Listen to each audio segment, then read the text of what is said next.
إن الحمد لله نحمده ونستعينه ونستغفره ونعوذ بالله من شرور أنفسنا وسيئات أعمالنا من يهده الله فلا مضل له ومن يضلل فلا هادي له وأشهد أن لا إله إلا الله وحده لا شريك له وأشهد أن محمدا عبده ورسوله أما بعد فإن خير الحديث كتاب الله وخير الهدي هدي محمد صلى الله عليه وسلم وشر الأمور محدثاتها وكل محدثة بدعة وكل بدعة ضلالة وكل ضلالة في النار. أعوذ بالله من الشيطان الرجيم. بسم الله الرحمن الرحيم. إنما أموالكم وأولادكم فتنة والله عنده أجر عظيم. وقال النبي صلى الله عليه وسلم لكل أمة فتنة وفتنة أمة المال. وقال النبي صلى الله عليه وسلم لو كان لابن آدم واديان من ذهب لابتغى ثالثا الى آخر ما قال النبی صلی اللہ علیہ وسلم. برادر اسلام، دلی ملی بھائیوں، نوجوان دوستوں، احباب اور بزرگوں، قابل احترام ماں اور بہنوں، عزیز بچوں، اللہ تبارک و تعالیٰ کا بے پایا فضل ہے، اس کا احسان ہے، انعام ہے کہ اللہ عز و جل نے ہمیں اور آپ کو ایمان کی دولت سے نوازا، ہمیں قرآن کی امت بنایا، ہمیں اور آپ کو اپنے آخری نبی محمد رسول اللہ صلی اللہ علیہ وسلم کی امت میں شامل فرمایا. اللہ تعالیٰ نے ہمیں اور آپ کو اس دنیا کی نعمتوں سے نوازا، سعادتوں سے نوازا. اللہ تبارک و تعالیٰ نے اپنی بے پایا خیر سے، برکات سے، بہت ساری فضیلت کی چیزوں سے ہمیں نوازا.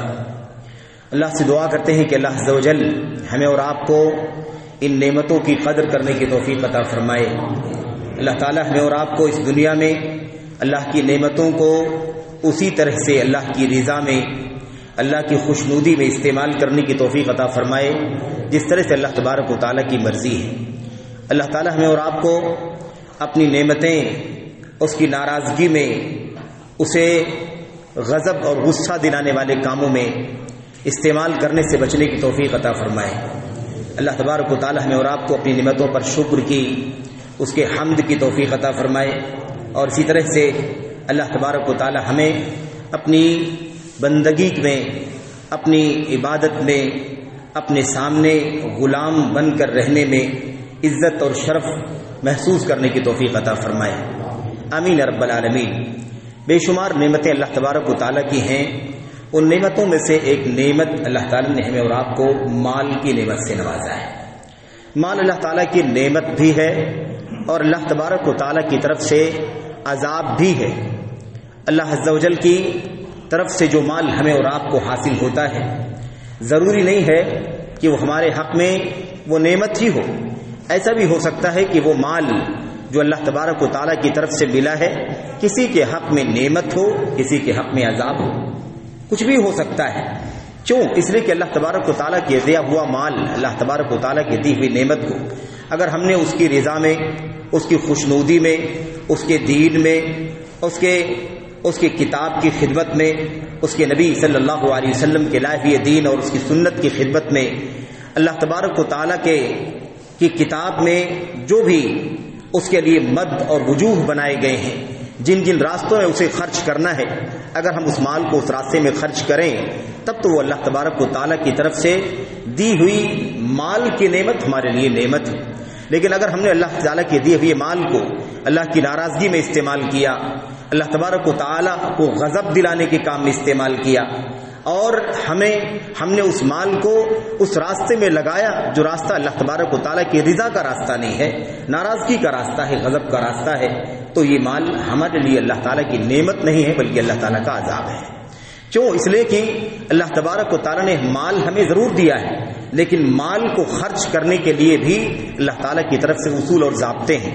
اس طریقے سے مال کو حاصل کرنے کے لیے بھی ضروری ہے کہ وہ راستہ حلال کا ہو، وہ راستہ جائز ہو، وہ راستہ اللہ کے دین کے مطابق ہو، وہ راستہ حرام کا راستہ نہ ہو، وہ راستہ ناجائز راستہ نہ ہو، وہ راستہ کوئی ایسا راستہ نہ ہو جس کی شریعت اسلامیہ کے اندر گنجائش نہیں ہے، سود کا راستہ نہ ہو، چوری کا راستہ نہ ہو، غبن کا راستہ نہ ہو، دھوکے کا راستہ نہ ہو، یا ایسے رشوت کا راستہ نہ ہو، یا کسی اور طرح سے کوئی خرد برد اور خیانت کا، غش کا، دھوکے کا راستہ نہ ہو، بلکہ حلال طریقے سے مال کمایا گیا ہو۔ اگر مال حلال طریقے سے کمایا گیا ہے، اللہ تبارک و تعالیٰ کی رضا کے راستے میں خرچ کیا گیا ہے، تو اللہ تبارک و تعالیٰ کی طرف سے یہ مال ہمارے حق میں اللہ تعالیٰ کی نعمت ہے، اللہ تبارک و تعالیٰ کی طرف سے انعام ہے، اللہ تبارک و تعالیٰ کی طرف سے ایک تحفہ ہے، عطیہ ہے جو اللہ تعالیٰ نے ہمیں اور آپ کو عطا فرمایا ہے۔ تو ہمیں یہ بات بنیادی طور پر سمجھ لینی چاہیے کہ مال کی حقیقت کیا ہے۔ مال جیسے تیسے جس کے بھی پاس آ جائے وہ نعمت ضروری نہیں ہے۔ مال تو قارون کے پاس بھی تھا، اس کی خزانوں کی کنجیاں، صرف کنجیاں 60 سے 70 اونٹوں پر لاد کر لے جائی جاتی تھی۔ اتنے خزانے اور خزانوں کی کنجیوں کا یہ عالم کہ ایک ایک گٹھر 100 کلو 150 کلو کا چابیوں کا 60 اونٹوں پر 60 گھوڑوں پر سوار کر کے قارون کے خزانے کی کنجیاں لاد کر کے لے جائی جاتی تھی۔ تو کیا وہ مال اللہ تبارک و تعالیٰ کی طرف سے قارون کے لیے نعمت تھا؟ ظاہر ہے کہ اللہ تبارک و تعالیٰ کی طرف سے عذاب تھا، کیونکہ وہ مومن ہی نہیں تھا۔ اگر مومن ہونے کے بعد بھی، مسلمان ہونے کے بعد بھی اسے غلط استعمال کرتا تو بھی اللہ تبارک و تعالیٰ کی طرف سے وہ مال اس کے حق میں عذاب بن جاتا۔ فرعون، شداد، بہت سارے نام لیے جاتے ہیں دنیا میں بڑے بڑے بادشاہوں کے۔ اللہ تبارک و تعالیٰ نے انہیں مال سے نوازا تھا، دولت سے نوازا تھا، حکومت سے، سطوت سے، بادشاہت سے اور مختلف انداز کی ناز و نعمت سے نوازا تھا، لیکن یہ مال ان کے حق میں اللہ تعالیٰ کی طرف سے نعمت نہیں تھا۔ مال اس کے حق میں اللہ تعالیٰ کی طرف سے نعمت ہے جسے اللہ تبارک و تعالیٰ حلال راستے سے کمانے کی توفیق عطا فرمائے، اور جسے اللہ تبارک و تعالیٰ اسے حلال راستے میں خرچ کرنے کی توفیق عطا فرمائے۔ یہ دونوں چیزیں ضروری ہیں ایک ساتھ میں۔ راستہ کمائی کا حلال کا ہو، خرچ اسے حرام میں کیا گیا ہو، اللہ تبارک و تعالیٰ کی طرف سے عذاب ہے۔ راستہ کمائی کا حرام ہو، اسے مسجد میں خرچ کیا جائے، مدرسے میں خرچ کیا جائے، غریبوں کو تقسیم کیا جائے، یتیموں کو، بیواؤں کو اور فقراء اور مساکین کو دیا جائے، زکوٰۃ کے نام پر خرچ کیا جائے، صدقہ اور خیرات کے نام پر خرچ کیا جائے، تب بھی یہ مال اللہ تبارک و تعالیٰ کی طرف سے عذاب ہے۔ کیوں؟ اس لیے کہ گرچہ خرچ تو حلال میں کیا جا رہا ہے لیکن راستہ کمائی کا حرام کا ہے۔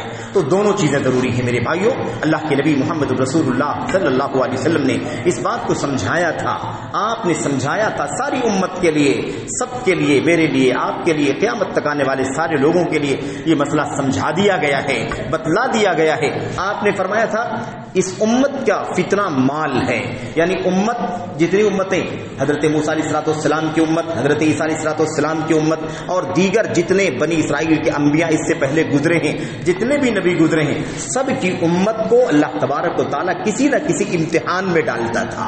یعنی اس امت میں کوئی نہ کوئی چیز ایسی ہوتی تھی جس کی وجہ سے وہ امت آزمائش میں پڑ جاتی تھی، مشکل میں پڑ جاتی تھی، حرام میں پڑ جاتی تھی، اللہ کو ناراض کرنے والا کام میں پڑ جاتی تھی۔ ہر امت کے اندر کوئی نہ کوئی مسئلہ تھا۔ اللہ کے نبی علیہ السلام نے فرمایا وہ امتحان اور وہ آزمائش اس امت محمد صلی اللہ علیہ وسلم کے اندر مال ہے، یعنی یہ امت مال کے امتحان میں ہے۔ اس امت کا امتحان سب سے زیادہ مال میں لیا جائے گا، یعنی مال کے معاملے میں یہ امت ہمیشہ امتحان میں رہے گی، فتنے میں رہے گی، آزمائش میں رہے گی۔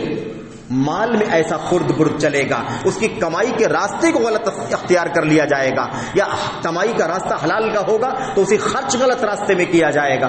کسی نہ کسی طریقے سے اس امت کی جو آزمائش ہے، اس امت کا جو امتحان ہے وہ مال کے اندر ہے۔ کسی قوم میں کوئی امتحان کی چیز تھی، کسی امت میں کوئی چیز امتحان کی تھی، اس امت کے اندر امتحان کی وجہ کیا ہے، امتحان کا پوائنٹ کیا ہے، امتحان کی آزمائش کی وجہ کیا ہے، مال۔ ان لکل امت فتنہ و فتنۃ امت المال، اللہ کے نبی نے فرمایا تھا ہر امت کا کوئی نہ کوئی فتنہ ہوا کرتا ہے، ہر امت کسی نہ کسی چیز میں آزمائی جاتی ہے۔ میری امت کا فتنہ مال ہے، میری امت مال میں آزمائی جائے گی، میری امت مال میں امتحان لیا جائے گا، میری امت کی جانچ پڑتال پرکھ امتحان اس کا مال کے اندر ہوگا۔ یہ اس امت کا فتنہ ہے، یہ اس امت کا فتنہ ہے، جیسے ہر امت کا کوئی نہ کوئی فتنہ ہوا کرتا تھا۔ کسی امت کے اندر فتنہ شہوت کا تھا، کسی امت میں کوئی فتنہ، کسی امت میں کوئی فتنہ، لیکن اس امت کا فتنہ مال ہے۔ اسی لیے اللہ کے نبی محمد رسول اللہ صلی اللہ علیہ وسلم نے فرمایا تھا سیأتی علی الناس زمان سيأتي على الناس زمان لا يبالي المرء من أين أخذ المال هل أخذه من حلال أم أخذه من حرام. صحیح بخاری کی روایت میں اللہ کے نبی نے فرمایا ایک دور میری امت پر آئے گا, ایک زمانہ میری امت پر آئے گا جب میری امت کے کچھ لوگ اس بات کی پرواہ نہیں کریں گے کہ وہ مال کہاں سے کما رہے ہیں,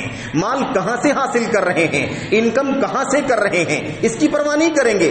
بس پرواہ اس بات کی کریں گے کہ مال آئے, مال آ جائے, کمائی ہو جائے, بیلنس ہو جائے.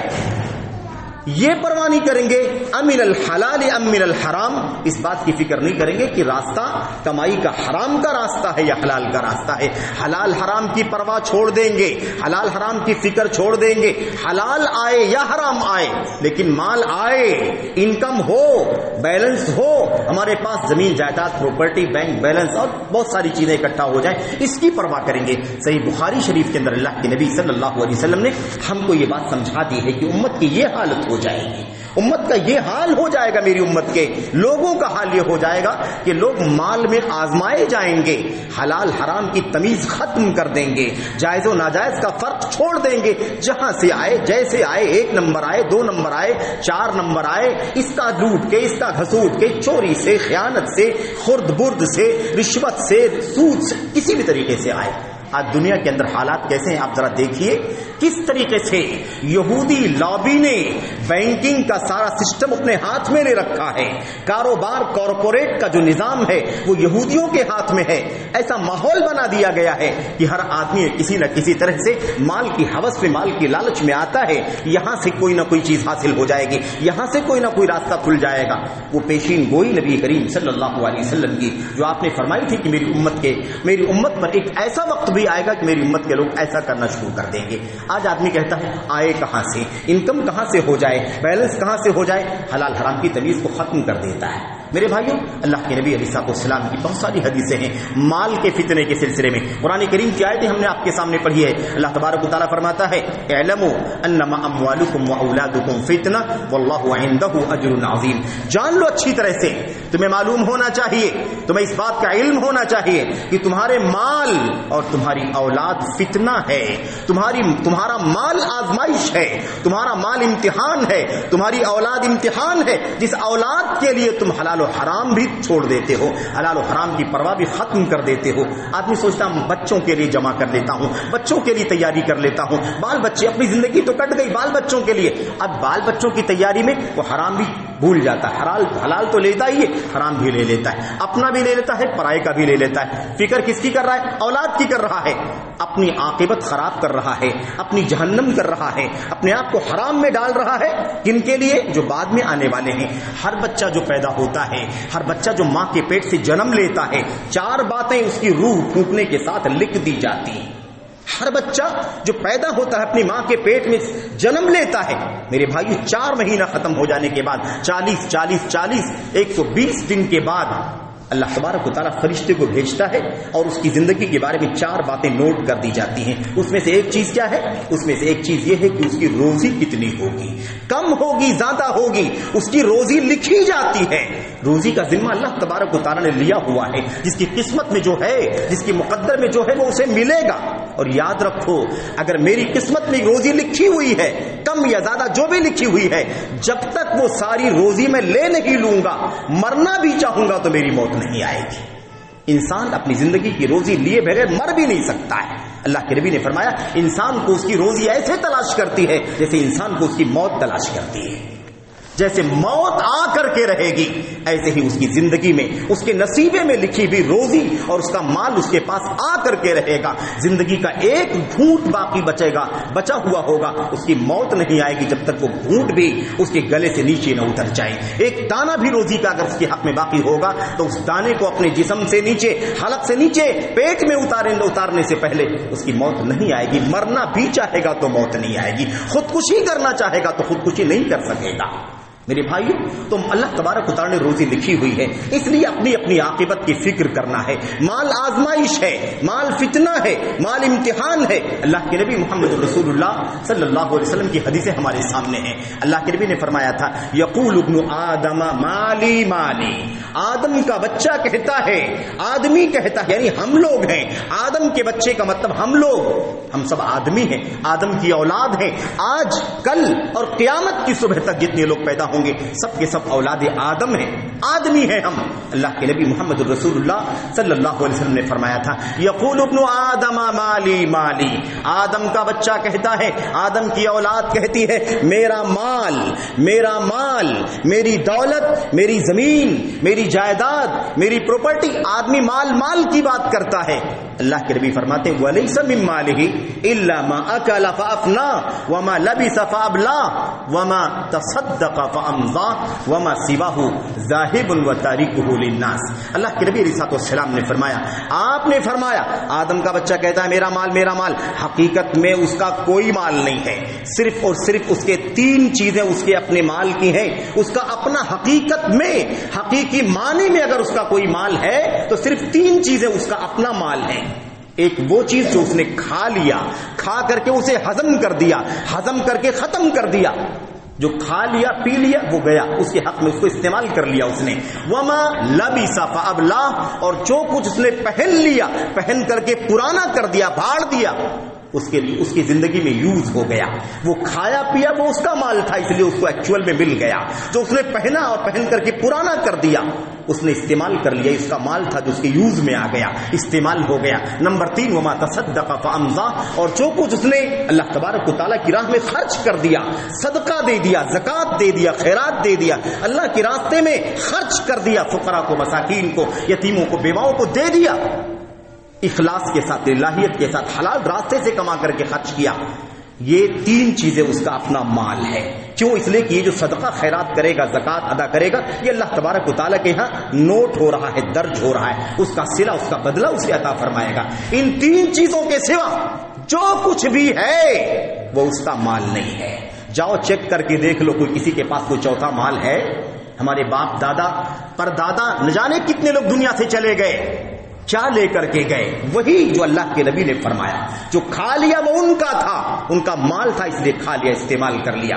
جو کچھ پہن لیا وہ ان کا مال تھا اس لیے استعمال کر لیا، اور جو کچھ اللہ کے راستے میں دے دیا، یہ تین چیزیں اس کا اپنا مال ہے۔ چوتھا مال کچھ بھی نہیں ہے۔ جتنا بھی بیلنس ہے، جتنی بھی پراپرٹی ہے، جتنی بھی جائیداد ہے، جتنا بھی کیش ہے، بینک جو کس شکل میں بھی ہے، سب کچھ، گھر، دکان، مکان، گاڑی، پراپرٹی، جائیداد، زمینیں، کمپنیاں، فیکٹریاں، جو کچھ بھی ہیں، اللہ کے نبی فرماتے ہیں یہ سب وہ چھوڑ کر کے جانے والا ہے، یہ سب وہ چھوڑ کر کے جانے والا ہے۔ اگر اس کا ہوتا تو وہ استعمال کر کے گیا ہوتا، وہ نہیں لے جا سکتا اسے۔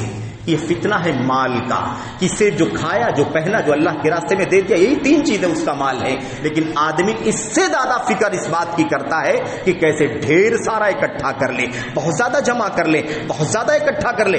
اس بات کو انسان بہت زیادہ فکر مندی کے ساتھ دیکھتا ہے، اور اتنی فکر کرتا ہے، اتنی ہائماری کرتا ہے اس کے پیچھے کہ انسان حلال اور حرام کی تمیز بھی چھوڑ دیتا ہے۔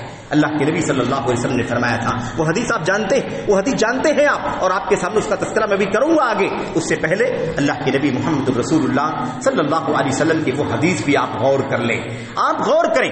آپ نے فرمایا تھا ایک مرتبہ حضرت عبداللہ ابن عامر بن عاص رضی اللہ تعالیٰ عنہ کو بلا کر کے، بلکہ عامر ابن عاص رضی اللہ تعالیٰ عنہ، آپ نے ایک مرتبہ ان کو بلایا، ایک جنگ کا معاملہ تھا، جنگ کی مہم پر، جنگ کے محاذ پر اللہ کے نبی صلی اللہ علیہ وسلم ان کو کمانڈر بنا کر کے بھیجنے جا رہے تھے۔ جب بھیجنے جا رہے تھے اس وقت اللہ کے نبی علیہ السلام نے ان کو کچھ مال دیا، یہ لو اپنے پاس رکھو، تم میدان جہاد کے لیے نکل رہے ہو، کوئی ضرورت پڑ سکتی ہے، کوئی معاملہ آ سکتا ہے، کوئی نازک صورتحال پیش آ سکتی ہے۔ اس طرح سے انہوں نے اللہ کے نبی صلی اللہ علیہ وسلم نے ان کو دیا۔ جب یہ مال اللہ کے نبی نے ان کو دیا تو انہوں نے کہا، اللہ کے نبی میں اسلام اس لیے نہیں لایا ہوں، میں اس لیے مسلمان نہیں ہوا ہوں کہ آپ مجھے مال دیں گے، مجھے آپ جہاد کے لیے بھیج رہے ہیں، مجھے کمانڈر بنا کر کے بھیج رہے ہیں، بھیجیے، میں جانے کے لیے تیار ہوں، جان مال کو ہتھیلی پر لے کر کے جانے کے لیے تیار ہوں، لیکن آپ مجھے مال کیوں دے رہے ہیں؟ مال کیوں دے رہے؟ مجھے اس مال کی ضرورت نہیں ہے، میں نے مال کے لیے اسلام قبول نہیں کیا ہے، میں نے اللہ کی رضا کے لیے اسلام قبول کیا ہے۔ اللہ کے نبی نے اس وقت ایک نکتہ بیان فرمایا تھا، آپ نے فرمایا تھا نعم المال الصالح للمرء الصالح۔ اللہ کے نبی نے فرمایا تھا ٹھیک ہے تم نے اسلام اللہ کے لیے قبول کیا ہے، تم نے توحید کا کلمہ اور رسالت کا کلمہ اللہ تبارک و تعالیٰ کی رضا کے لیے پڑھا ہے، ٹھیک ہے، لیکن یہ مال تم 2 نمبر سے نہیں پا رہے ہو، تم چوری کے راستے سے نہیں حاصل کر رہے ہو، تم رشوت کے راستے سے، سود کے راستے سے، حرام راستے سے حاصل نہیں کر رہے ہو، یہ تم کو دیا جا رہا ہے، تم کو باقاعدہ دیا جا رہا ہے، یہ لو۔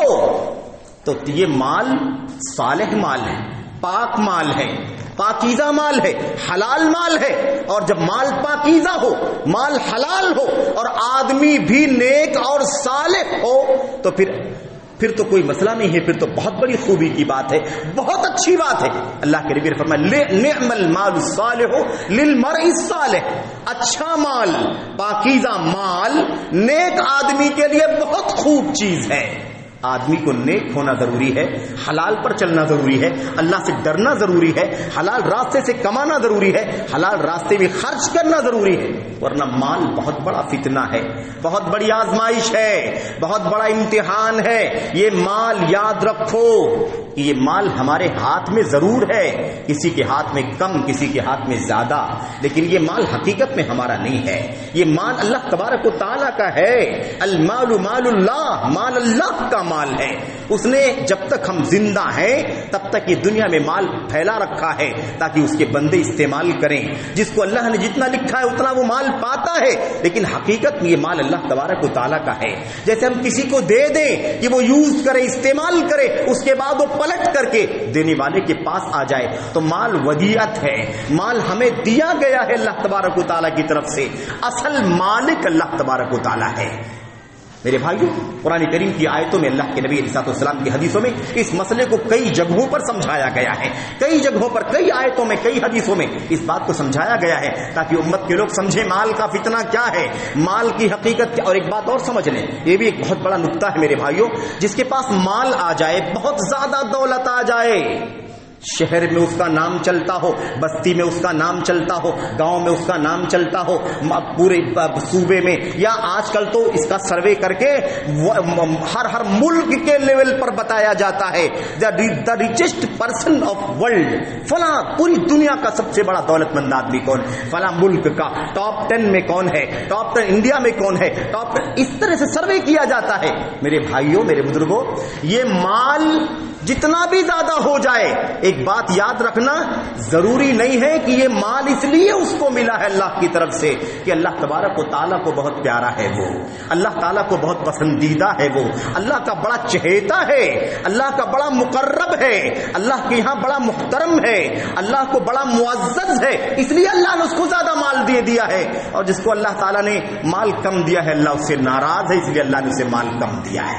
یہ فلسفہ بھول جانا، اس فلسفے کو ذہن میں رکھنا کہ مال کسی کو زیادہ ملے یہ اس بات کی دلیل نہیں کہ اللہ اس سے بہت خوش ہے، اللہ اس سے بہت راضی ہے۔ ایسا لوگ سمجھتے ہیں بہت سارے لوگ کہ ہمیں اللہ نے مال سے نوازا ہے اس لیے اللہ تعالیٰ ہم سے بہت زیادہ خوش ہے۔ اللہ تبارک و تعالیٰ نے قرآن کریم میں فرمایا وما اموالکم ولا اولادکم بالتی تقربکم عندنا زلفا الا من آمن وعمل صالحا۔ اللہ تبارک و تعالیٰ فرماتا ہے یاد رکھو تمہارے مال، تمہاری اولاد، تمہارے مال، تمہاری اولاد، کتنے بھی زیادہ مال ہو جائے، دولت ہو جائے تمہارے پاس، کتنی بھی زیادہ تمہارے پاس اولاد کی کثرت ہو جائے، یہ مالوں کی کثرت یا اولاد کی کثرت تمہیں اللہ تبارک و تعالیٰ سے قریب نہیں کر سکتی ہے۔ باللتی تقربکم عندنا زلفا، یہ چیز تمہیں اللہ تبارک و تعالیٰ سے قریب کرنے والی نہیں ہے۔ اللہ خود فرماتا ہے یہ مال و اولاد کی کثرت تمہیں ہم سے قریب نہیں کر سکتی ہے۔ تم یہ نہ سمجھو کہ مال زیادہ ہے تو ہم سے قریب ہو، اولاد زیادہ ہے تو ہم سے قریب ہو، زمین جائیداد پراپرٹیاں تمہارے پاس، کمپنیاں فیکٹریاں زیادہ ہیں تو تم ہم سے بہت زیادہ قریب ہو، نہیں، یہ نہیں ہے۔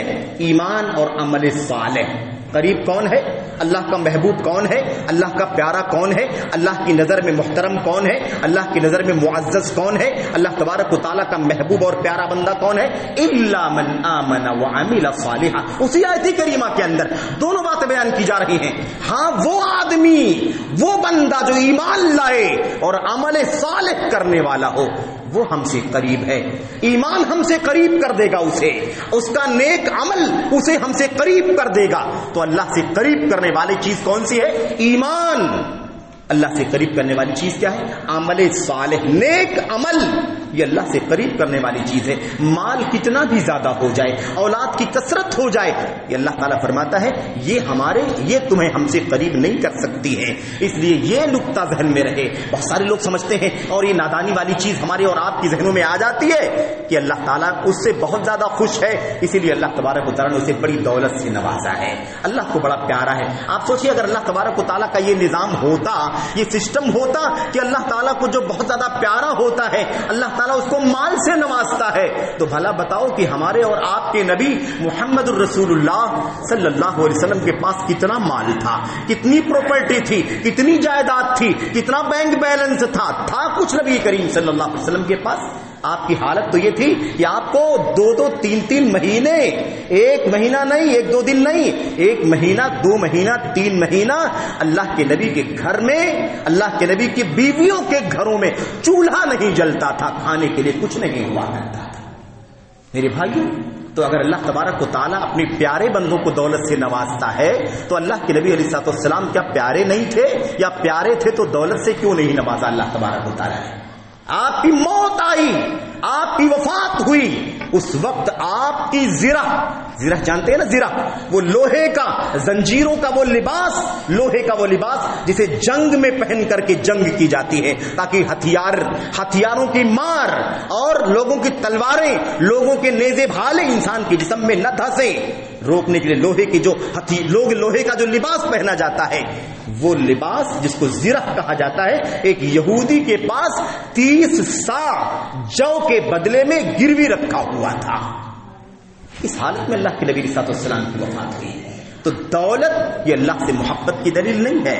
اگر چاہتے ہو کہ اللہ کے محبوب بن جاؤ, اللہ ہم سے آپ سے محبت کرے, تو اللہ پر سچا ایمان چاہیے, خالص توحید چاہیے, محمد الرسول اللہ صلی اللہ علیہ وسلم کی سنت چاہیے, نیک عمل چاہیے, نیک عمل. اور نیک عمل میں سب سے پہلے اللہ تبارک و تعالیٰ کے فرائض اور واجبات ہیں. فرائض کلمہ توحید لا الہ الا اللہ محمد الرسول اللہ کے اقرار اور اعتراف کے بعد ہمیں سب سے پہلے کیا کرنا ہے؟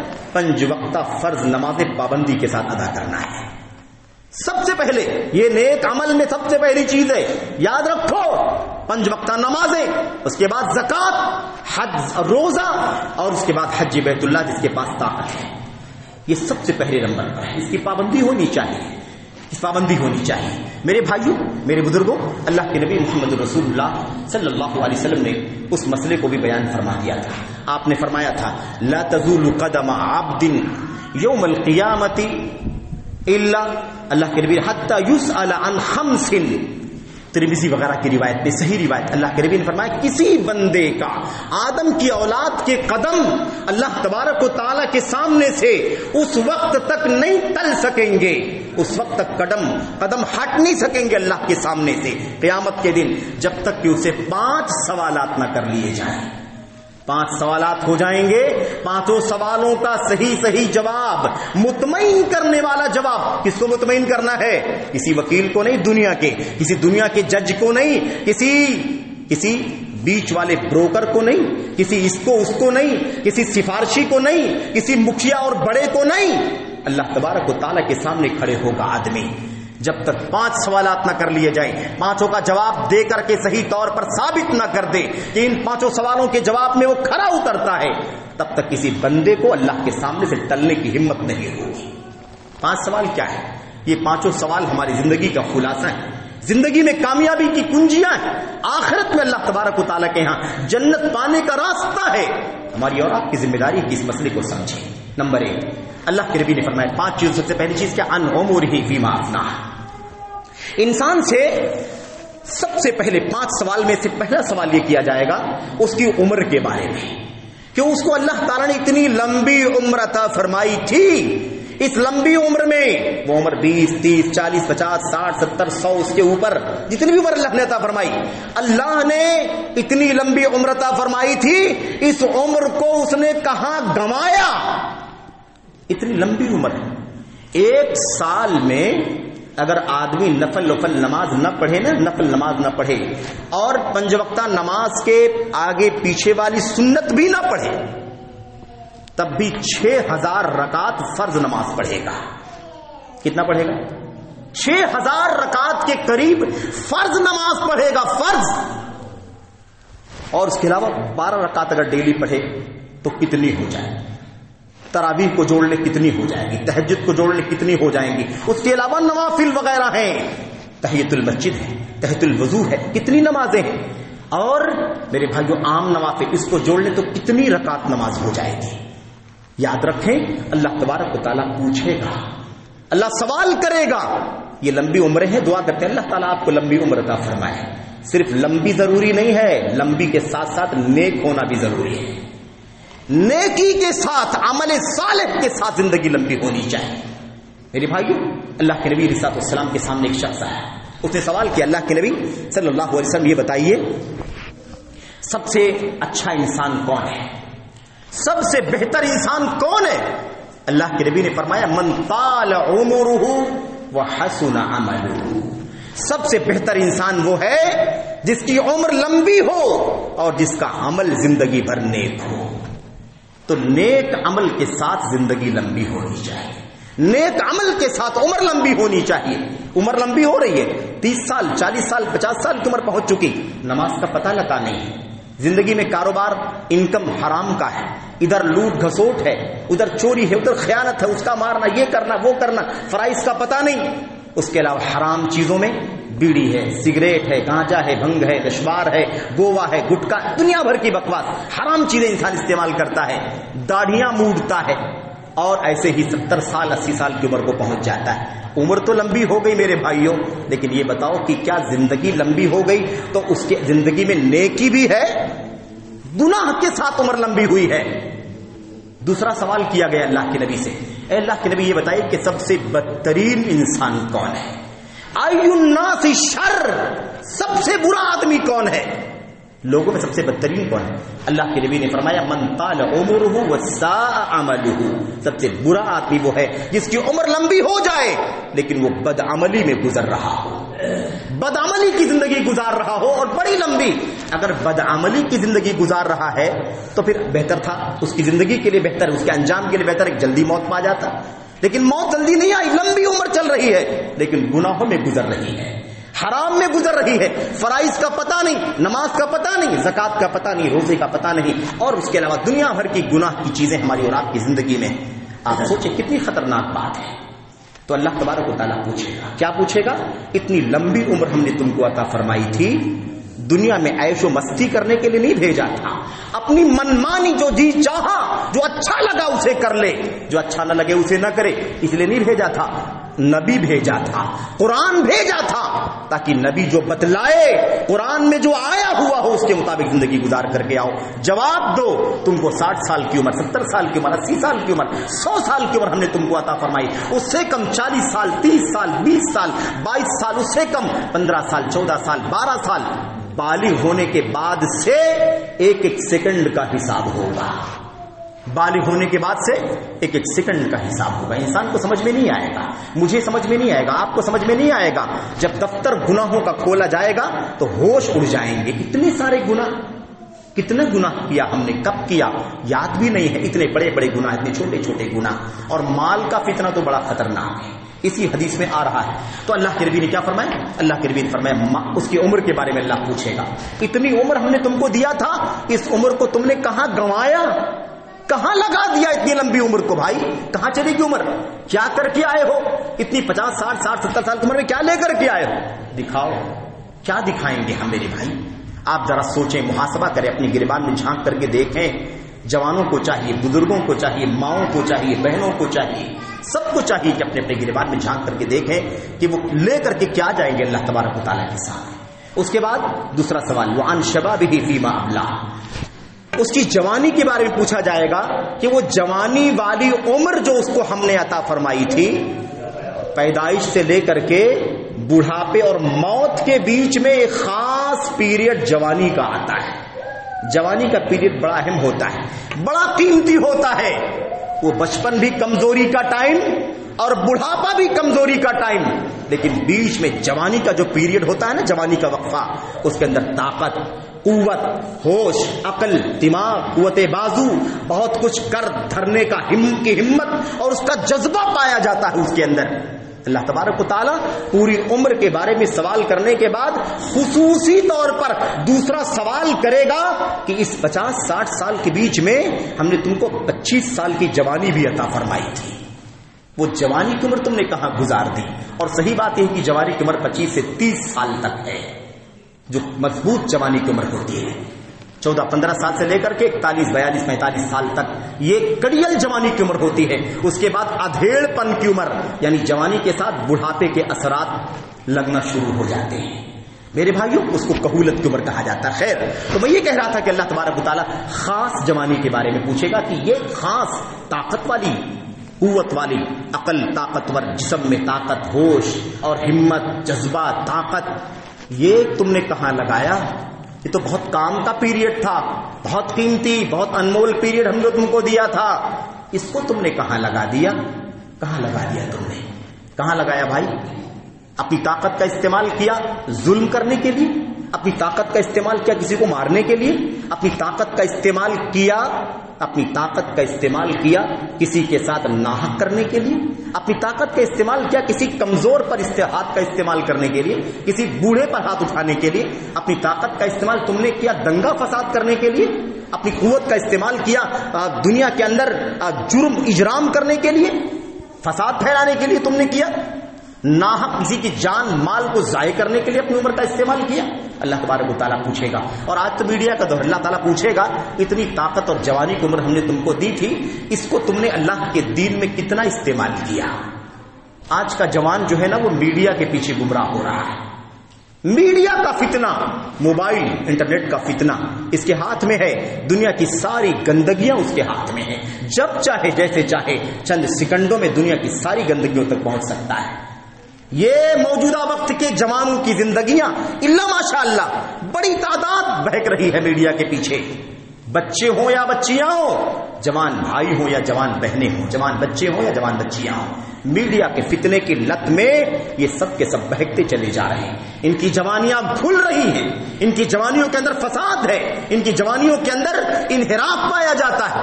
اللہ کے نبی صلی اللہ علیہ وسلم نے فرمایا تھا ان اللہ لا يعجب للشاب لا صبوۃ له، اللہ تبارک و تعالیٰ اس جوان سے بہت خوش ہوتا ہے جس جوان نے اپنی جوانی کو بالکل سیف رکھا ہو، گناہ نہیں، معصیت نہیں، فسق نہیں، فجور نہیں، حرام نہیں، بڑا گناہ نہیں، چھوٹا گناہ نہیں، نمازوں کی پابندی، روزوں کی پابندی، غریبوں کی مدد، عقل کا صحیح استعمال، جسم کی طاقت کا صحیح استعمال جو جوان کرتا ہے، ایسے جوان سے اللہ بہت خوش ہوتا ہے۔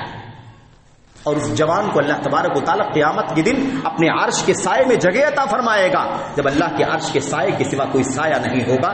جس جوان کی زندگی، جس کی جوانی نیکی میں گزری ہو، جو جوان ہو اور نیک ہو، نماز کا پابند ہو، حرام سے اپنے آپ کو بچانے والا ہو، ظلم و زیادتی سے بچانے والا ہو، صالح اور نیک جوان جو ہوتا ہے، اللہ تبارک و تعالیٰ قیامت کے دن جن 7 لوگوں کو اپنے عرش کے سائے میں جگہ عطا فرمائے گا، اس میں سے ایک وہ نیک جوان بھی ہوگا جس کی جوانی نیکی میں گزر رہی ہوگی۔ بہرحال تو جوانی کے بارے میں سوال کرے گا۔ 2 سوال ہو گئے۔ تیسرا اور چوتھا سوال، 2 سوال مال کے بارے میں۔ کس کے بارے میں ہے؟ 2 سوال مال کے بارے میں، اور یہی دونوں خطرناک مسئلے ہیں۔ اللہ کے نبی نے فرمایا اور جو سوال کیے جائیں گے وَعَنْ مَالِهِ مِنْ أَيْنَ اكْتَسَبَهُ وَفِيمَا أَنْفَقَهُ، تیسرا اور چوتھا سوال یہ ہوگا اس کے مال کے بارے میں۔ ایک سوال تیسرا یہ ہوگا کہ مال اس نے کہاں سے کمایا، اور چوتھا سوال یہ ہوگا کہ مال کہاں خرچ کیا۔ دونوں سوال ہوں گے۔ اسی سوال کا جواب اگر ہم نے دینے کی فکر کر لی تو شاید زندگی سے حرام کا خاتمہ ہو جائے گا۔ کہاں سے کمایا اور کہاں خرچ کیا، کمائی کہاں سے ہوئی ہے، کتنے نمبر کی کمائی ہے، چوری کی تو نہیں ہے، ڈکیتی کی تو نہیں ہے، ہڑپ کی تو نہیں ہے، غبن کی تو نہیں ہے، دبانے کی تو نہیں ہے، ظلم اور زیادتی کی تو نہیں ہے، سود کی تو نہیں ہے، رشوت کی تو نہیں ہے، ناحق تو نہیں ہے، کسی بھی طریقے سے ناحق تو نہیں ہے۔ حق وہ ہے جو ہمارا ہے، حق وہ جو ہے آپ کا ہے، جتنا آپ کا ہے اتنا ہی، وہی آپ کا ہے وہی ہمارا ہے۔ ہمارا جو نہیں ہے وہ کسی کا بھی ہو لیکن ہمارا نہیں ہے۔ یہ حق ہے، یہ حق ہے میرے بھائیوں۔ اللہ کے نبی علیہ الصلوۃ والسلام اس مسئلے کو سمجھائے، وہ فیما انفقا، اور خرچ کہاں کیا، خرچ کہاں کیا، مال کہاں سے کمایا اور کہاں سے خرچ کیا۔ اب اگر کمایا حلال سے ہے تو پھر دوسرا سوال کا مسئلہ ہے کہ خرچ بھی حلال راستے میں ہونا چاہیے۔ ہمارا مال جو ہم کماتے ہیں، ہم اپنی گریبان میں جھانک کر کے دیکھیں کہ کتنا حلال میں اللہ کی راہ میں خرچ ہوتا ہے۔ ہمارے مال کی کتنی زکوٰۃ نکلتی ہے، کتنی زکوٰۃ نکلتی ہے، اسے جوڑ جوڑ کر کے اس کی زکوٰۃ نکلتی ہے جو ہم دیتے ہیں یا نہیں دیتے ہیں۔ یتیموں کا حق ہے ہمارے مال میں، بیواؤں کا حق ہے، فقیروں کا حق ہے، محتاجوں کا حق ہے۔ زکوٰۃ کی شکل میں، صدقے کی شکل میں، خیرات کی شکل میں، عطیے کی شکل میں ہمارا حق ہے۔ دیتے ہیں کہ سالانہ زکوٰۃ، سال کی زکوٰۃ دیتے ہیں کہ نہیں دیتے؟ کہاں خرچ کیا؟ مال کمایا ہے نا، وہ یہاں جا رہا ہے کہ نہیں جا رہا ہے؟ میرے بھائیوں، آج ہمارے مال کے خرچ ہونے کے راستے بہت سارے، اس کے راستے بہت سارے ہیں، اور عام طور پر اس کے راستے ایسے ہیں جس سے اللہ تبارک و تعالیٰ کی دین کو مدد کم ملتی ہے، دنیا کو مدد زیادہ ملتی ہے۔ ہمارے پاس مال بہت زیادہ ہے، ہم اپنی شادی بیاہ میں بہت زیادہ مال خرچ کرتے ہیں، فضول خرچی کرتے ہیں، غلط بھی کرتے ہیں، نہ جانے کہاں کہاں گھومنے پھرنے میں ضائع کر دیتے ہیں، عیش و مستی میں خرچ کر دیتے ہیں، فضول خرچی میں خرچ کر دیتے ہیں۔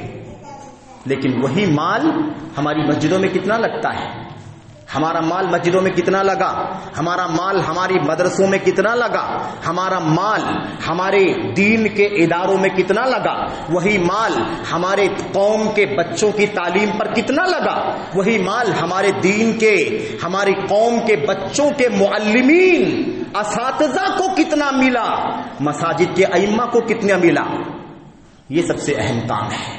آپ کا مال، آپ کے مال سے دین کو سپورٹ ہونا چاہیے۔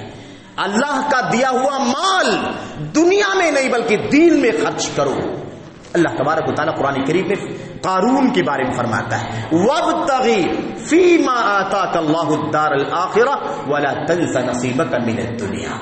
کیا کہا؟ جو کچھ اللہ تبارک و تعالیٰ نے تجھے دنیا میں مال عطا فرمایا ہے، اسے تو، اس کے ذریعے تو آخرت کی تلاش کر۔ کس کی تلاش کر؟ اللہ نے مال تجھے دنیا میں دیا ہے، اس کے ذریعے تو آخرت کی تلاش کر۔ تو آخرت کی تلاش کرنے کا کیا مطلب ہوتا ہے؟ اس کا مطلب یہ ہے کہ وہ کام کرو جس کا صلہ، جس کا بدلہ اللہ تبارک و تعالیٰ اس دنیا میں بھی عطا فرمائے، آخرت میں بھی عطا فرمائے۔ یہ ضروری ہے۔ ہماری مسجدوں کا کیا حال ہے مجھے نہیں معلوم، یہاں کا کیا حال ہے، لیکن عام طور پر مسئلے یہی آتے ہیں۔ دین کے پڑھانے والے، دینی تعلیم دینے والے مدارس، دینی تعلیم کے مراکز، مدرسے، جامعات، جہاں سے علماء پیدا ہوتے ہیں، جہاں سے حافظ پیدا ہوتے ہیں، جہاں سے بڑے بڑے محقق پیدا ہوتے ہیں، جہاں سے بڑے بڑے رائٹر اور کتابیں لکھنے والے پیدا ہوتے ہیں، جہاں بڑے بڑے مفتی پیدا ہوتے ہیں، ان مدرسوں میں کتنا پیسہ خرچ ہوتا ہے؟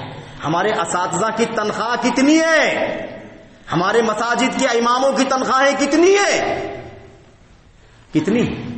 سروے کر کے دیکھو، جائزہ لے کر کے دیکھو۔ ایک آلو بیچنے والے کو جتنا کماتا ہے نا، اس کا 1/10 بھی نہیں دیتے اپنے مولویوں کو ہم۔ اسی لیے ہماری زندگی میں برکت نہیں ہے، ہمارے بچے ایسے جوان ہو جاتے ہیں، ایسے بوڑھے ہو جاتے ہیں، جاہل کے جاہل رہتے ہیں۔ اخلاص کے ساتھ ہمارا مال اللہ کے دین میں خرچ ہونا چاہیے۔ 5,000 6,000 2,000 4,000 3,000 تنخواہیں دے کر کے اپنے بچوں کو پڑھوانا چاہتے ہیں ہم، کہاں سے برکت آئے گی میرے بھائیوں؟ ہم اگر کسی کو کہ اپنے عالم کو، اپنے مدرس کو، اپنے امام کو اگر 8,000 تنخواہ دیتے، اندازہ لگا کر کے دیکھو کہ 8,000 تنخواہ میں کیا ہوتا ہے پورے مہینے کے اندر۔ پورے مہینے میں کیا ہوتا ہے 8,000 میں؟ تھوڑی دور کا سفر کرنا ہو 100 کلومیٹر کا تو 4,000 روپے بھاڑا دینا پڑتا ہے۔ آئی بات سمجھ میں کہ نہیں آئی آپ حضرات کو؟ سمجھیں اس بات کو میرے بھائیوں، باتیں تلخ ہو سکتی ہیں لیکن خیر خواہی کے لیے ہے، ہماری اور آپ کی بھلائی کے لیے۔ اللہ مجھے سب سے پہلے خود اس بات پر عمل کرنے کی توفیق عطا فرمائے، اور اپنے بھائیوں کو بھی یہ پیغام پہنچانا چاہتا ہوں، اپنے بڑوں کو، اپنے بزرگوں کو، اپنی ماؤں کو، بہنوں کو، اللہ تعالیٰ سبوں کو اپنے مال کو حلال راستے سے کما کر کے اللہ کی رضا کے راستے میں خرچ کرنے کی توفیق عطا فرمائے، تب جا کر کے دین میں برکت آئے گی۔ سال ہاں سال، 10 سال 20 سال 30 سال 40 سال گزر جاتا ہے، پوری بستی گاؤں مسلمانوں کی ہے، ہزاروں لوگ ہیں، لیکن پورے 10-20 سال کے اندر بھی 10-5 علماء پیدا نہیں ہوتے کسی گاؤں سے۔ یہ ممبر خالی ہوتے جا رہے ہیں، یہ مسلح اچھے علماء سے خالی ہوتے جا رہے ہیں، مدرسوں میں اچھے اچھے علماء نہیں مل رہے، پڑھانے والے نہیں پیدا ہو رہے ہیں۔ کیوں؟ اس لیے کہ ان کی زندگی کی ضروریات پوری نہیں ہو رہی ہیں، اس لیے ان کو دنیا کا راستہ پکڑنا پڑ رہا ہے مجبوراً۔ ہماری ذمہ داری ہے سب سے زیادہ پرائرٹی میں ایک نمبر پر ہماری سوچ یہ ہونی چاہیے کہ ہمیں اللہ جو مال عطا فرما رہا ہے وہ حلال راستے سے ہونا چاہیے، اور اللہ تبارک و تعالیٰ اس مال کے ذریعے سے دین کو مضبوط کرنے کی توفیق عطا فرمائے۔ لے کر یہی جانا ہے، آپ جو خرچ کریں گے اللہ کے راستے میں وہی لے کر کے جائیں گے۔ اور جو ہم نے دنیا بنا لی، پراپرٹی جائیداد بنا لی، حلال کی بھی بنائی ہے، یاد رکھو 1 روپیہ بھی آپ کے ساتھ نہیں جانے والا ہے، اور حرام کی بنائی ہے تو پھر تو اس کا حساب بہت مشکل ہے میرے بھائی، بہت مشکل ہے حساب۔ اللہ کے نبی محمد رسول اللہ میں یہ مسئلہ سمجھانا چاہتا ہوں کہ حساب کتنا مشکل ہے، اس لیے ایک حدیث آپ کے سامنے مسند احمد بن حنبل کی صحیح حدیث آپ کے سامنے پیش کر رہا ہوں۔ اللہ کے نبی صلی اللہ علیہ وسلم نے فرمایا اطلعت الى الجنہ فرأيت اکثر اہلها فقراء المسلمین وَأَهْلُ الْجَدِّ مَحْبُوسُونَ۔ کہتے ہیں اللہ کے نبی صلی اللہ علیہ وسلم کہ میں نے جنت کو جھانک کر کے دیکھا، جنت میں جھانک کر کے دیکھا تو میں نے دیکھا کہ جنت کے اندر بڑی تعداد فقیر مسلمانوں کی ہے۔ کن لوگوں کی ہے؟ فقیر، وہ مسلمان جو فقیر ہیں، جن کے پاس مال کم، دولت کم، پراپرٹی کم، جو صبح شام گزارا کر رہے ہیں، کسی طریقے سے ان کا مطلب کسی طرح سے ان کا گزر بسر ہو رہا ہے، بڑی تعداد جنت کے اندر۔ میں نے کن کی دیکھا؟ فقراء المسلمین، فقیر مسلمانوں کی، غریب مسلمانوں سے جنت کی تعداد، جنت میں بڑی تعداد دکھائی دے رہی غریب مسلمانوں کی۔ اور میں نے کیا دیکھا؟ وَأَهْلُ الْجَدِّ مَحْبُوسُونَ، اور میں نے دیکھا جو بڑے دولت مند ہیں، جو اربوں خربوں میں کھیلنے والے لوگ ہیں، ان کو جنت کے کنارے روکا گیا ہے، ان کو روکا گیا، باؤنڈ کیا گیا، رکو، تمہارا تو بڑا لمبا چوڑا حساب کتاب ہے، بہت دیا ہوا تھا اللہ تبارک و تعالیٰ نے، یہ سارا چکانے کے بعد ہی یہاں جانا، اس کے پیر نہیں جا سکتے۔ تو ایمان والے ہیں، ایمان والے ہیں، حلال سے کمایا ہے، حلال میں خرچ کیا ہے، تب بھی یہ حالت ہے، حساب بہت لمبا چوڑا ہے، اور اگر حرام سے کمایا ہے تب بہت مشکل ہے۔ فَمَن يَعْمَلْ مِثْقَالَ ذَرَّةٍ خَيْرًا يَرَهُ وَمَن يَعْمَلْ مِثْقَالَ ذَرَّةٍ شَرًّا يَرَهُ۔ ایک ذرہ بھی اگر شر کا ہے، برائی کا ہے، تو اس کا حساب دینا ہے۔ اور اگر مال کا مسئلہ، اگر مال میں حرام کا مسئلہ بندوں کے ساتھ، بندوں سے تعلق رکھتا ہے، یعنی ایک تو اللہ سے تعلق ہے، زکوٰۃ نہیں دیا، زکوٰۃ اللہ کا حق ہے، مال میں اللہ کا حق ہے کہ اللہ نے واجب کیا ہے کہ زکوٰۃ دینا ہے، اگر زکوٰۃ نہیں دیا ہے اللہ تبارک و تعالیٰ کا حق ہے، اس کا تو حساب ہوگا ہی۔ لیکن میرے بھائیوں، بندوں کا اگر مال ہڑپ کیا ہے تو یہ بندے کا حق ہے، اسے اللہ تعالیٰ معاف نہیں فرمائے گا۔ اللہ فرماتا ہے کہ میں اسے نہیں چھوڑ سکتا کیونکہ میرا حق ہی نہیں ہے، یہ جس کا حق ہے وہ معاف کرے گا تو معاف ہوگا، جس کا حق ہے وہ معاف کرے گا خود تو معاف ہوگا، یہ میرا حق نہیں ہے کہ میں معاف کر دوں، میرے بندے کا حق ہے، وہ معاف کرے گا تو معاف ہوگا۔ تو دو چیزیں ہو گئی نا، یہ دو چیز، من این اکتسبہ وفیما انفقہ، کہاں سے کمایا اور کہاں خرچ کیا۔ میں عرض کر رہا تھا کہ اپنی مسجدوں کو مضبوط کرو، اچھے علماء کو اپوائنٹ کرو، اچھی تنخواہیں دو، ان کو مطمئن ہونے دو تاکہ وہ ڈھنگ سے آپ کی مسجد میں اچھے سے اچھی نماز کا، خطبے کا، دروس کا، بچوں کی تعلیم کا کام کریں۔ یہ 5,000 6,000 8,000 10,000 میں آج کچھ نہیں ہوتا میرے بھائیوں، اپنے اوپر جانچ کر کے دیکھ لو۔ آپ کو، ہم کو، سب کو چاہیے کہ دوسروں کو اپنی جگہ پر، اپنے آپ کو ان کی جگہ پر رکھ کر کے ہم چیک کریں کہ کیسے لگتا ہے، کیسے گزرے گی، کیسے کٹے گی۔ اس لیے ہمیں عرض کر رہا تھا کہ پورا چھیتر بڑی تعداد مسلمانوں کی ہوتی ہے، لیکن 10 سال 20 سال گزر جاتے ہیں، 10 اچھے علماء پیدا نہیں ہوتے۔ کیوں نہیں پیدا ہوتے؟ کہیں ایسا تو نہیں کہ اس میں ہمارا رول ہے؟ ہم نے جو طاقت لگانی چاہیے تھی، جو قربانی دینی چاہیے تھی، جو ذمہ داری ہماری بنتی تھی، ہم نے اسے ادا نہیں کیا، کل اس کا بھی اللہ تبارک و تعالیٰ آپ سے حساب و کتاب لے گا۔ مال میں سب کا حق ہے، اس لیے ذمہ داری ہماری ہونی چاہیے.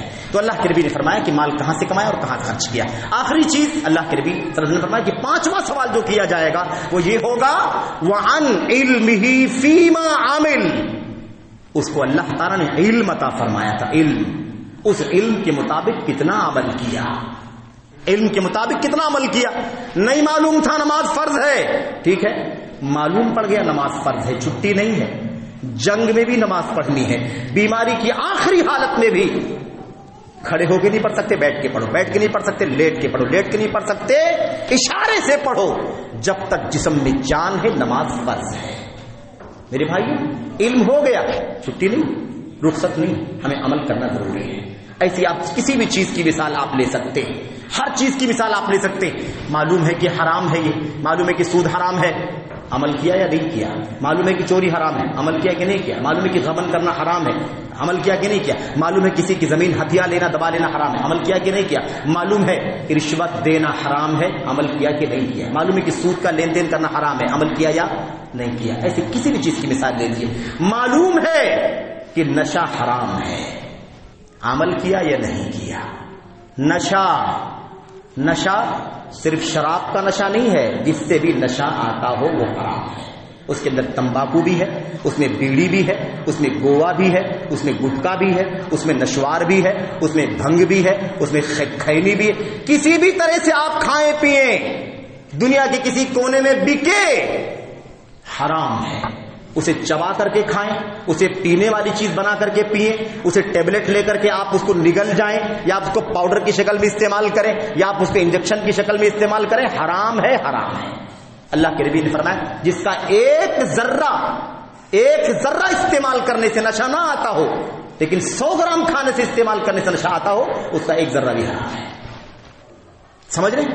جس کا زیادہ استعمال کرنا حرام ہے، جس کا زیادہ استعمال کرنے سے نشہ آتا ہے، اس کا ایک ذرہ استعمال کرنا بھی حرام ہے. شراب اگر ایک کپ آدمی پی لے، 50 گرام پیے نشہ نہ آئے، 100 گرام پیے نشہ نہ آئے، لیکن اگر آدھا لیٹر پی لے تو نشہ آ جائے گا. تو کیا ہم یہ کہیں گے کہ 50 گرام پینا حلال ہے، 100 گرام پینا حلال کیونکہ نشہ نہیں آتا ہے؟ نہیں. اللہ کے نبی نے فرمایا جس چیز کا زیادہ استعمال کرنے سے نشہ آتا ہو، اس کا تھوڑا استعمال کرنا بھی حرام ہے. اس لیے حرام ہے. میرے بھائیوں، میرے بزرگوں اور ماؤں بہنوں، سب سے درخواست ہے، گزارش ہے، اللہ واسطے اسلام کی زندگی گزارو. مسلمان بنایا ہے ہمیں اور آپ کو اللہ تبارک و تعالیٰ نے. یہ اتنی بڑی نعمت ہے، اسلام کی نعمت. اس کو اگر ہم نے ضائع کر دیا تو اللہ تعالیٰ کے سامنے کیسے جواب دیں گے؟ کیا جواب دیں گے ہم؟ میرے بھائیوں، اسی فہرست میں کہیں ہمیں بھی نہ کھڑا کر دیا جائے جن کو اللہ تبارک و تعالیٰ اپنی نظر رحمت سے نہیں دیکھے گا، انہیں پاک نہیں کرے گا، انہیں جہنم میں داخل فرما دے گا، دردناک عذاب میں مبتلا کر دے گا. کہ اللہ تبارک و تعالیٰ ہمیں بھی اسی لائن میں کھڑا نہ کر دے. اللہ سے دعا کرتے ہیں کہ اللہ تبارک و تعالیٰ ہمیں مال کے فتنے سے بچنے کی توفیق عطا فرمائے. اللہ تبارک و تعالیٰ ہمیں مال حلال راستے سے کمانے کی اور حلال راستے میں خرچ کرنے کی توفیق عطا فرمائے. حلال دونوں چیزیں. حرام سے کمائے گا، حلال میں خرچ کرنے سے وہ وائٹ نہیں ہوگا. 2 نمبر 3 نمبر 4 نمبر کی کمائی لے کر کے کوئی آئے مسجد بنا دے، کوئی مدرسہ بنا دے، کوئی زکوٰۃ دے دے، کوئی خیرات کر دے، کوئی ڈونیشن دے دے، یاد رکھو اس سے مال پاک نہیں ہوگا. اللہ تبارک و تعالیٰ کی نگاہ میں وہ حرام بھی ہے. سمجھ رہے؟ ایک آدمی حلال کمائی کر کے آئے لیکن حرام راستے میں خرچ کرے. آج گانے ہیں، بجانے ہیں، فلمیں ہیں، قوالیاں ہیں، اور اس کے علاوہ نہ جانے کیسی کیسی بے حیائی کی چیزیں ہیں.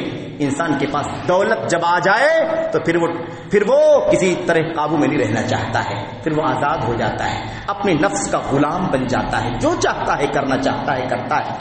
اللہ سے دعا کرتے ہیں کہ اللہ تبارک و تعالیٰ ہمیں اپنے نفس کی غلامی سے آزاد ہو کر کے اللہ کی غلامی کی توفیق عطا فرمائے، اس کے دین کی غلامی کی توفیق عطا فرمائے، اس کے نبی کی سنت کے مطابق چلنے کی توفیق عطا فرمائے. آمین رب العالمین. وصلی اللہ وسلم وبارک علی نبینا محمد وعلی آلہ وصحبہ اجمعین. السلام علیکم ورحمۃ اللہ. الحمد لله نحمده ونستعينه ونستغفره. اللهم صل على محمد وعلى ال محمد كما صليت على ابراهيم وعلى ال ابراهيم انك حميد مجيد. اللهم بارك على محمد وعلى ال محمد كما باركت على ابراهيم وعلى ال ابراهيم انك حميد مجيد. سبحان ربك رب العزة عما يصفون وسلام على المرسلين والحمد لله.